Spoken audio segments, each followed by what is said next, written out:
इसमें आप जरा रामायण को यहां से गौर से समझना, शायद आप वहां तक गए हो ना गए हो, तो मैं आपको बता दूं, इस चीज को समझो। राम में और विष्णु जी में, रामचरितमानस में फर्क बताया गया है, और वो उपनिषदों की बात की गई है। जो राम तापनी उपनिषद है उसमें वर्णन है कि श्री राम जी अवतार नहीं है, अवतारी है। तो अवतार और अवतारी में क्या अंतर होता है? बोले जो खुद अवतार लेता है उसे कहते हैं अवतारी, और जिस रूप में वो अवतार लेता है उसे कहते हैं अवतार। तो भगवान राम खुद अवतार लेते हैं पर प्रत्येक कल्प में, लेकिन विष्णु जी प्रत्येक त्रेता में रामा बन करके आते हैं। इस बात को समझाने के लिए ये कथा कही जा रही है। तो भगवान शंकर जी ने कहा कि पार्वती जी तुमने जिन राम को देखा था, अब मैं उन राम के अवतार की कथा सुनाता हूं। सत्यहु चरित जास चरित अवलोकी भवानी, सत्यहु शरीर रही बौरानी। सती के रूप में तुम बौरा गई थी। बौराना जानते हो? बौराना मानी होता है पागल, समझिए। सत्यु शरीर रही बौरानी, और उसकी छाया आज भी आपके ऊपर है। इसलिए तो आप कहती हैं कि वो राम वियोग में रोते हुए फिरे, मैंने उनको देखा। इसलिए अजऊ न छाया मिटत तुम्हारी, तास चरित सुन भ्रम रुजहारी। तो आप ये कथाएं सुने होंगे, इसलिए मैंने विस्तार से नहीं सुना रहा हूं। आज राम जन्म कराना है। एक बार नारद जी ने श्राप दिया, विष्णु जी आए। एक बार सनक सनंदन सनातन ने श्राप दिया, विष्णु जी आए। एक बार जलंधर की पत्नी वृंदा ने श्राप दिया, भगवान विष्णु जी आए। लेकिन यहाँ विष्णु जी नहीं है, विष्णु जी के भी जो अवतार हैं, विष्णु जी भी जिनके अवतार हैं, उन भगवान के पर ब्रह्म निर्गुण निराकार अव्यक्त अगोचर। ये राम कौन है? तो भगवान शंकर जी पार्वती जी को बताते हैं कि बिनु पग चले सुने बिनु काना, कर बिनु करे बिना, बिनु पग चले सुने बिनु काना, कर बिनु करम करे बिना। आनन रहते सकल रस भोगी, बिन बारी बगे अबर जोगी। तन बिनु परसे नयन बिनु देखा, तन बिनु परसे नयन बिनु देखा, ग्रहे घ्राण बिनु पासे असेखा, ग्रहे घ्राण बिनु पासे असेखा। अस सब भांति अलौकिक महिमा जाए नहीं बरे। अस सब भांति अलौकिक महिमा जाए नहीं बरे। वो राम कैसे हैं का बिन पग चले सुने बिन काना। वो बिना पैरों के चलते हैं और बिना कानों के सुनते हैं। राम जी कहीं बिना पैरों के चले?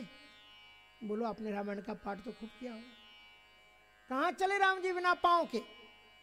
कौशल्या जी को दो रूपों के दर्शन कराए। एक शिव पालने में झूल रहे हैं और एक तरफ भोग लगा रहे हैं।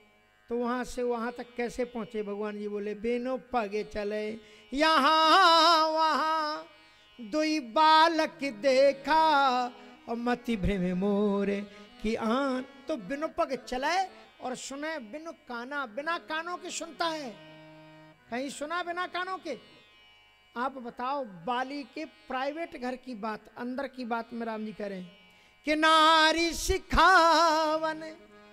कोई वहां था थोड़ी जिसने सुना हो कि तारा ने बाली को क्या कहा था, पर राम जी बाली को बता रहे हैं कि नारी सिखावन करसि न काना, तो मूढ़ी तो ही अतिशय अभिमाना। सुने बिनु काना। और कर बिनु करम करे विधि नाना। बिना हाथों के काम करता है। कहां पर? रावण जब भगवान श्री राम जी सुबेलगिरी शिखर पर बैठे हुए हैं लंका कांड में, और रावण अखाड़ा देख रहा है, अप्सराओं का नृत्य देख रहा है। छत्र मुकुट ताटंक सब हते एक ही बाण। राम जी ने एक बाण चलाया और रावण जो नाच देख रहा था ऊपर बैठ करके, उसका छत्र गिर गया और मंदोदरी के कानों के कुंडल गिर गए। छत्र मुकुट ताटंक सब हते एक ही बाण। और सबके देखत मही परे मरम न कोऊ जान। किसी को माने जो उधर राम जी की सेवा में बैठे हुए थे, चरण कमल चापत विदिनाना, अंगद हनुमान उनके चरण पकड़ करके बैठे हुए, और विभीषण की गोद में राम जी सिर रखे हुए, कहे लंकेश मंत्र लकाना। हनुमान जी एक तरफ बैठे हुए, उनका हाथ पकड़ के दबा रहे, और ऐसी स्थिति में राम जी ने कब बाण चला दिया? तो कर बिनु करम करे विधि नाना, आनन रहित सकल रस भोगी।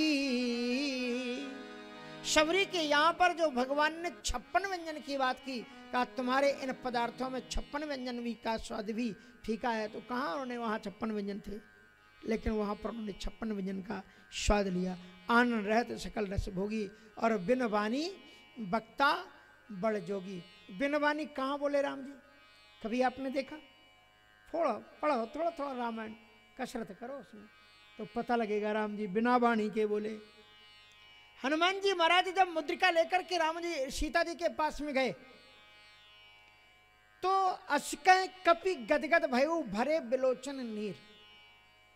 हनुमान जी गदगद हो गए, और जब व्यक्ति गदगद हो जाता है तो उसका कंठ घुरघुरा जाता है, फिर उससे बात निकलती नहीं। जब आंसू आ जाए, रोने लग जाता है, तो कहते अब फिर वो बंद हो जाता है। और फिर भी वहां पर मुद्रिका बोल रही है, कहिउ राम वियोगी तब सीता।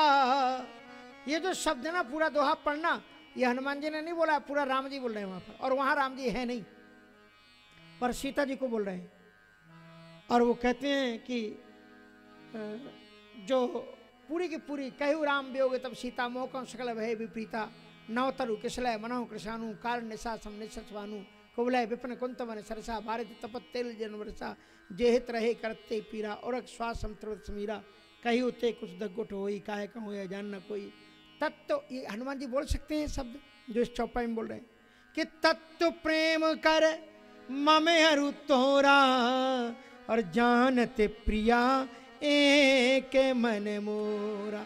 सीधे राम जी बात कर रहे हैं, इसलिए बिन पग चले सुने बिन काना, कर बिन कर्म करे विधि नाना, अन्न रहत सकल रस भोगी और बिन वाणी बक्ता बड़ जोगी। जोगी मानी संयुक्त हो जाए, जो आप ध्यान करो तुम्हारे दिल में आ जाए। कैसा जोगी है? अवध में जब राम जी वनवास करके लौटे, जब तो हर एक अवधवासी के दिल में एक तमन्ना थी कि राम मुझसे मिले, मुझसे मिले, मुझसे मिले।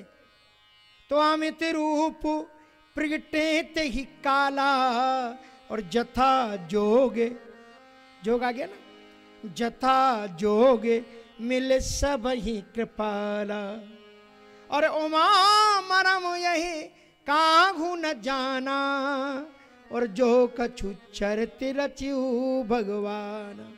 तो बिन वाणी भक्ता बड़ जोगी, तन बिन परस नयन बिन देखा, ग्रह ग्रहण बिनवास असेखा, असव सब भांति अलौकिक करणी। और वो राम जी है। और यहाँ पर कहते हैं कि ये यहाँ पर किसने? तो मनु शत्रुपा ने अकथ तपस्या की है। अकथनीय मनु महाराज तपस्या करते हैं, और मनु के चरित्र से एक बड़ी सुंदर प्रेरणा हमको मिलती है। महाराज मनु जो चरित्र करते हैं, आप ये तो जानते होंगे कि किसी भी हिंदू को अगर आप मुसलमान कहो तो उसे दिक्कत होगी, और किसी भी मुसलमान को अगर आप हिंदू कहो तो उसे भी दिक्कत होगी, क्योंकि हिंदू मुसलमान कहलाने से ऐतराज करता है और मुसलमान हिंदू कहलाने से ऐतराज करता है। लेकिन एक शब्द है उसमें किसी को ऐतराज है क्या? मनुष्य। मनुष्य तो सभी को कह सकते हैं ना, हिंदू को भी कह सकते हैं, मुसलमान को भी कह सकते हैं, सिख को भी कह सकते हैं, ईसाई को भी कह सकते हैं। ये मनुष्य शब्द आया कहाँ से? मनुष्य शब्द कैसे बना? मनोर अपत्यम पुमान मानवा, हम सभी मनु की संतानें हैं, इसलिए मनुष्य कहलाते हैं। मनु का नाम है हमारे साथ में, हम सभी मनु की संतान हैं। अब ठीक है, लोगों ने मनु स्मृति जब लिखी, जो व्यवस्थाएं उन्होंने उस समय पर बनाई वो उस समय के लिए ठीक थी, क्योंकि समय पर जब घरों में कोई पूरा गांव होता था, एक आपने देखा होगा, तो एक गांव के अंदर में एक गांव आपस में ही व्यवहार कर लेता था। किसी किसी के पास में एक बीता भी खेती नहीं होती थी, उसका भी घर चलता था। कैसे उनकी नौकरी होती थी? एक को नाऊ अपना नाई का काम कर रहा है, कुम्हार अपने कुम्हार का काम कर रहा है, बढ़ई अपने बढ़ई का काम कर रहा है, पंडित जी अपने पूजा पाठ का काम कर रहे हैं। कोई भी पैसे का लेन देन नहीं होता था। हमने बचपन में अपने घर में देखा कि हमारे घर में जब वो गर्मी का टाइम आ जाए, गांव में थे तो घड़े एक साथ ले लिए जाते थे। तो माँ मुझे कहती थी कि जाओ वो चचा को बोलाओ, वो घड़े पहुंचा देंगे।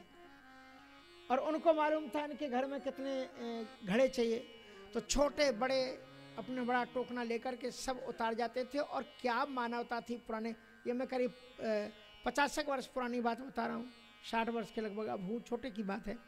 तो उस समय की बात है कि वो जो लेकर के आते थे बर्तन, तो उसके साथ साथ में जो चीज़ नहीं मांगी थी माने वो भी लेके आते थे। उसमें बच्चों को खेलने के लिए चकिया, मिट्टी की बनी हुई, घोड़े, हाथी, ये तो नहीं मांगे थे। ये क्या मानवता थी, क्या एक दूसरे से प्रेम था। और जाते समय कोई पैसा नहीं दिया जाता था, घड़े आके रख गए, कोई पैसा नहीं दिया।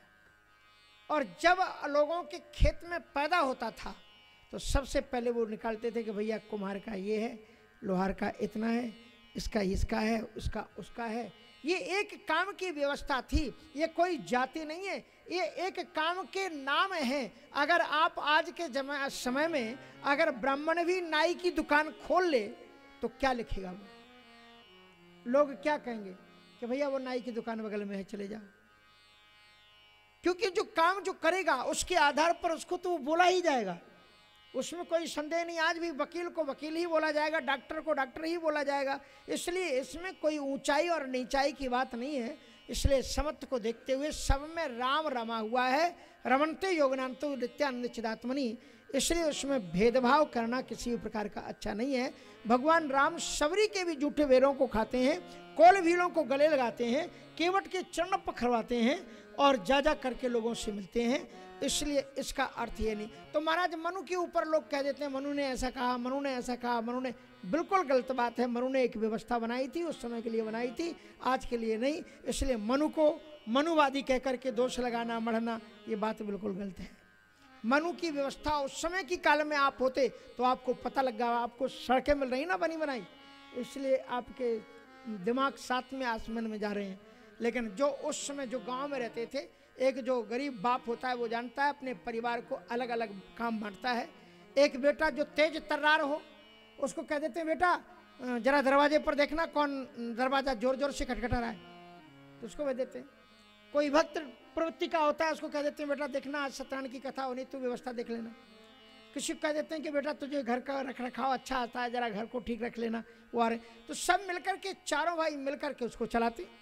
तो इसमें किसी प्रकार का भेदभाव, ऊंच और नीच की भावना को बीच में मिटाओ। इससे किसी भी प्रकार का हमारा और आपका कल्याण होने वाला नहीं है। नहीं तो आगे वाले समय में आप बहुत बड़ी दिक्कत का सामना करने वाले हैं। लोग आपको बांटते चले जाएंगे।